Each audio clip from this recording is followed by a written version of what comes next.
It's kind of wild to think about, but a story that's well over 100 years old, from this little cafe in Paris, it actually holds the key to standing out in today's world of AI. So we're going to dive right into that, because the secret to really owning your expertise, it's not just about what you do, it's about what you name it. Okay, so I want you to picture this. We're in Paris. It's the Grand Café on the Boulevard des Capucines, and you've got 33 people. Each of them has just paid 1 single franc for an experience they literally cannot imagine.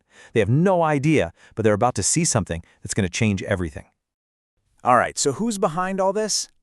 It's these two brothers, Auguste and Louis Lumière, and they've got this machine they built. They call it the Cinématographe. Now, what's so cool about this thing is that it was the whole shebang in one device. It was a camera, a projector, and a film printer. And what they were about to show was just 10 super short films, like 45 seconds each, of just everyday life. But here's where it gets really interesting. The Lumière brothers, they weren't actually the first ones to invent moving pictures. Not even close. See, 3 years before this, all the way across the Atlantic, the one and only Thomas Edison had already created something called the Kinetoscope. So wait a minute, if Edison was first, why do we go to the cinema and not, the kinetoscope? Well, the difference was absolutely huge. Edison's kinetoscope, think of it like a private little peephole machine. Only one person could watch at a time. And the name itself, kinetoscope, sounds super scientific, right? Like something you'd find in a lab. But the Lumiere's cinematograph, totally different. It was this big shared experience projected for a whole room of people. And its name, well, it just sounded like art. So that name, cinematograph, it actually comes from Greek, and it means writing with movement. How cool is that? And it just completely captured everyone's imagination. It made people see it as more than just a machine. This was a new way to tell stories. That name ended up defining the entire category, and pretty soon, everyone just started calling it cinema, a whole new word for a whole new art form. Okay, so this is way more than just a fun history lesson, right? This moment, it translates directly into a really powerful strategy that we can all use today. It really gets to the heart of a core principle about ownership. And this quote, it just nails it. You don't own categories by inventing things. You own them by naming them. Think about it. Edison invented the thing first, but it was the Lumière brothers who named the category. See, inventing something gets you in the game, but naming it, that's what lets you own the game. And that's the big lesson we're digging into here. So there's a name for this concept. It's called discipline naming. And all it is really is the act of creating and claiming a unique name for your specific approach or your methodology. This is so much more than just marketing jargon. It's about creating a category where AI systems, which remember, learn from language, can see that name, connect it to you, and recognize you as the original source, the main authority. And this means that pretty much every one of us in business today, we face that exact same choice that Edison and the Lumières had. Are you just going to describe what you do in a generic way, like I'm a leadership coach, and just get lost in the noise? Or are you going to name your unique discipline and create what we call a category of one identity, where you're the only one in it? All right, now we're getting to the really crucial part, why this matters so much right now. And here's the bottom line. AI, just like human history, remembers names way, way better than it remembers generic descriptions. So let's break down the 4 key ways this actually works under the hood. First up is category creation through language. Look, when you name your method, let's say you call it the Catalyst Leadership Method, TEM, instead of just leadership consulting.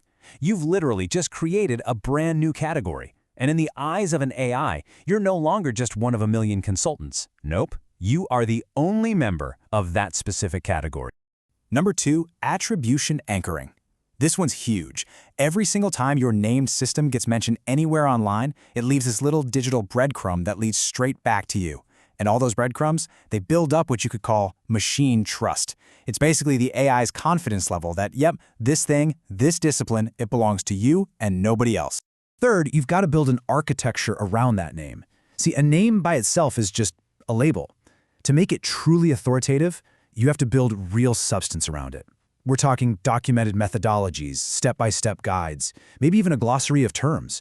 This stuff is absolutely crucial for what's now being called answer engine optimization, or AEO. Just think of it like SEO, but for AI. You're giving the AI the structured, citable proof it needs to see you as the expert. And the fourth and final piece is consistency. I mean relentless consistency.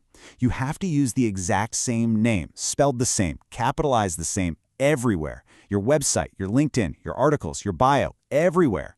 This constant repetition creates something called semantic endurance. It's a fancy term, but all it means is you're building a permanent, unmistakable identity in the AI's memory, one that sticks. Okay, so this all sounds great in theory, right? But how do you actually do it? Well, the good news is there's a repeatable framework for this, a systematic way you can build and own your category step by step. It's called the discipline naming architecture, and it's broken down into 4 phases. It's pretty straightforward. First, you create your unique term. Next, you document the whole methodology that's behind it. Third, you deploy that name consistently, and I mean everywhere. And finally, you build out supporting frameworks to give it some real depth. Each of these steps builds right on top of the last one to create this undeniable authority. Okay, let's bring this home and make it super actionable. How can you start building your very own category of one like today? I'm going to give you 5 clear steps you can get started with right away. All right, step 1. Invent your discipline name. It's got to be unique, something you can own, and something that actually means something. Step 2. Write a dedicated definition page for it on your website. This is your cornerstone. It should explain exactly what it is, how it works, and hey, why you even created it in the first place. Then step 3, update everything all at once. I'm talking your LinkedIn profile, your website homepage, all of your professional bios. Synchronize them so they all reflect this new identity as the creator of your discipline. Okay, moving on to step 4. Start adding some depth. Create your first supporting framework. This could be something like a simple assessment tool, or maybe a maturity model that relates back to your core discipline. And finally, step 5, and this is a big one. You need a feedback loop. Set a reminder, maybe every quarter, to go to AI systems like ChatGPT and just ask it, what is your discipline name? This is how you check if it's working. If the AI is starting to recognize you as the creator, it's how you track your progress. And so, here we are, right back at that fundamental choice. The very same one that was on the table in that Paris cafe over a century ago.